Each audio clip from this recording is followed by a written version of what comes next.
अति विशिष्ट अतिथि परम सम्माननीय थानेश्वर साहू जी पिछड़े वर्ग के आयोग, साथ ही क्षेत्र के लोकप्रिय पूर्व सांसद लखनलाल साहू जी, तीनों का हमारे बीच में अभिनंदन आदर अभिनंदन हो रहा है। तो साथ साथ सभी से आग्रह है कि करतल ध्वनियों के साथ उनका स्वागत करेंगे और गाना नियमित रूप से चलते रहना चाहिए।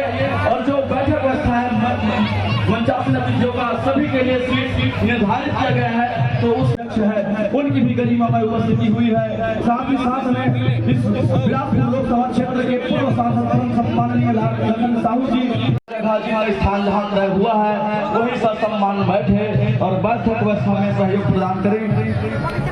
जिनका नाम है वही बैठेंगे। बहुत ही सम्मान के साथ मैं माननीय मंत्री जी को मंच पर आमंत्रित कर रहा हूँ। कृपया करतल ध्वनि के साथ एक बार जोरदार के स्वागत होना चाहिए माननीय मंत्री जी के लिए। बहुत बहुत हार्दिक अभिनंदन। साहू जी पिछड़े वर्ग आयोग के अध्यक्ष हैं, उनका भी हम अभिनंदन करते हैं। की जय।